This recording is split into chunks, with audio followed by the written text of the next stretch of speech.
Hi, so this is for discussion number 2. First, I'll talk about what I learned about grief, firstly from Rachel Reman's book. And so something that stuck with me from one of her stories is she said that grieving is not about forgetting, but grieving allows us to heal. And that stuck with me because that's something I hadn't really thought about. And so I kind of realized that grieving is more than just being sad, but it's, the process of being able to move on. And another story that I feel like I learned something about grief from was a story of Claire, who was a young woman who had breast cancer and had a mastectomy. And I feel like she fit in well to both the categories of grief and finding joy in the face of loss. And so I feel like she was grieving because after having cancer and having a mastectomy, she was grieving for both the loss of her breast, but also what that represented and the loss of her beauty and the loss of her life as she had known it. And that was a long grieving process. She met with Rachel for about 5 years, but she was also able to find joy in the face of losing all of that, especially in her relationship with the artist Peter, and how she had found meaning in her life again and beauty without the reconstructive surgery that she had been wanting for so long.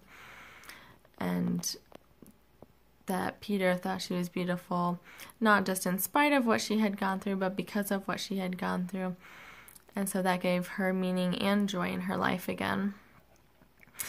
So more on finding joy and meaning in the face of loss.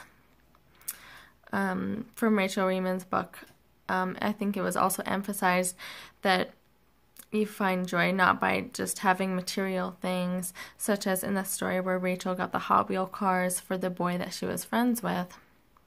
And he said that he now had too many Hot Wheels to love. So he had too many material things, and it was easier maybe when you don't have as much. And so it's not through the material things where you find joy and meaning, but it's through the experiences and the memories. Something else that goes along with that is the story of the businessman that Rachel told, who was a successful businessman but had been pressured to work hard and be successful, and he was stuck in a job that he didn't like, and he had gotten cancer and his eyes were opened,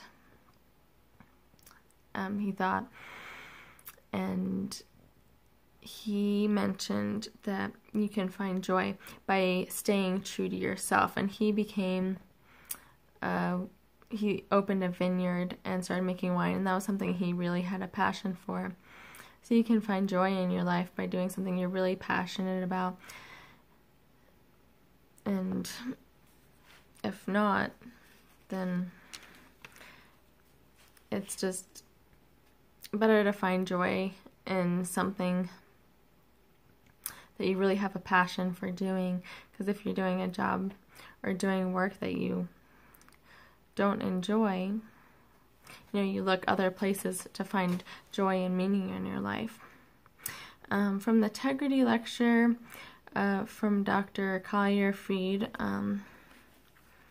she asked the question, what blocks us from engaging the difficult emotions of patients?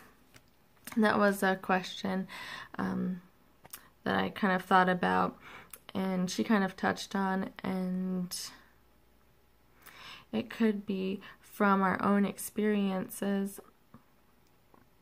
If we're working with a patient where we have an experience that's similar, or we watch someone go through something like that, it can kind of bring up emotions from us watching that or experiencing that, and it might make us hesitant to connect with that patient because it might bring up all those emotions of sadness and what you had experienced during that difficult time. But I think it's also the lack of experience sometimes. I remember when I first started working in a hospital, and sometimes patients weren't doing well and their family members were distraught, or the patients were really sad because of what was going on, and sometimes it just takes you by surprise and you just feel like you're in uncharted territory. You don't know what to do, you don't know what to say, you don't know how to comfort them. And so I think that can block us from wanting to connect with those patients, because you don't know what to do. You don't know if it's going to make it better, or it's just difficult, and it makes you hesitant to letting the patients experience those emotions because it makes you uncomfortable. Dr. Collier-Freed also talked about the importance of a good death, and she was kind of saying that having a good death or not kind of changes the grieving process for the family. She kind of talked about the story of her friend who had cancer and didn't have a good experience with hospice, and how all of that suffering made her death not a good death and made the grieving harder for her family. And that having a good death is a sense of meaning and completion at the end of a patient's life. And so in these hard times and the emotional conversations we can get into with patients, Dr. Collier-Freed really emphasized the most important thing we can do, and something that I think we learned from last semester, is just to listen and to let the patients express their emotions before their death. Now, from the document that we read, The Joyful Vigilance, Dr. Collier-Freed talked about the changes in our economy and healthcare system, and how that has changed the meaning in patients' lives during difficult times, or changed what they experience at the end of life. And what I kind of got from this document was that spirituality can help both patients, family members, and healthcare workers, as a healthcare and economy and just system is changing, and that if we can all kind of try to incorporate spirituality, everyone will have much better outcomes, especially as the patients are facing the end of their life.